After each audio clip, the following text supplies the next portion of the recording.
ఈయననేమో 100 మీటర్ల లోపల బొంద పెడతా అంటుండు. ఆయన 3 మీటర్లు కూడా లేడు. ఆయన అంటే మనం 100 మీటర్ల లోపల బొంద పెడతాడట. ఆయన 3 ఫీట్లు కూడా లేడు. ఆయన అంటే 100 మీటర్ల లోపల బొంద పెడతాడట. నేను రేవంత్ రెడ్డి గారికి ఒకటే చెప్తున్నా, రేవంత్ రెడ్డి గారు ఈ పిచ్చి మాటలు, ఈ ప్రగల్భాలు నీకంటే ముందు మీ గురువర్యులు మాట్లాడిను. వాళ్ళ గురువర్యుల పేర్లు ఎందుకు తీగాని, నీ గురువు మాట్లాడిండు, ఇంతకంటే ముందు ఉన్న పెద్ద పెద్ద తీస్మార్కాన్లు మాట్లాడిండు.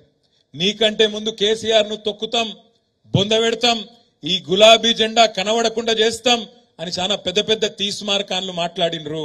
ఆ తీస్మార్కాన్లతోనే కాలేదు, నీలాంటి బుడ్డరకాంతో ఏమవుతుంది అనే మాట నేను ఈ సందర్భంగా విజ్ఞప్తి చేస్తా ఉన్నా. నీ అసొంటోళ్ళు మస్తుగా వస్తారు పోతారు. కాలం కలిసి వస్తే వానపాములు కూడా నాగుపాములై బుసలు కొడతాయి. కాలం కలిసి వచ్చింది, తాంతగారల బుట్ల పడ్డట్టు పడ్డావు. ఇలా ప్రజలకు తెలుసు నువ్వు ప్రజలు ఎన్నుకున్న ముఖ్యమంత్రి కాదు. ఢిల్లీ ద్వారా మేనేజ్మెంట్ కోటాలో ఢిల్లీని మేనేజ్ చేసుకొని మాణిక్యం ఠాగూర్ కు 50 కోట్లు ఇచ్చి వీని చెవుల ఊది వాని చెవుల ఊది నలుగురు నువ్వు పోగేసుకొని ఢిల్లీకి వెళ్ళి ఆడికెళ్ళి మేనేజ్మెంట్ తీసుకొని తెచ్చుకున్న పదవి తప్ప ప్రజలందరూ కలిసి కూడబలుకొని నిన్నేం ఎన్నుకోలేదు. ముమ్మాటికి ఎన్నటికీ నువ్వు కేసీఆర్ గారి కాలు గోరుకు కూడా సరిపోవు రేవంత్ రెడ్డి అనే మాట నేను విజ్ఞప్తి చేస్తా ఉన్నా. ఇది నేనేదో వేరే ఉద్దేశంతో చెప్తలేను, ఒకటే మాట గుర్తుపెట్టుకోండి.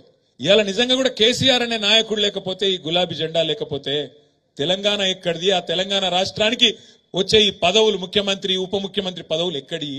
ఆలోచించుకో రేవంత్ రెడ్డి గారు మాట్లాడే ముందు అనే మాట నేను విజ్ఞప్తి చేస్తా ఉన్నా. ఇంకొక మాట కూడా మీ అందరికి నేను విజ్ఞప్తి చేస్తున్నా.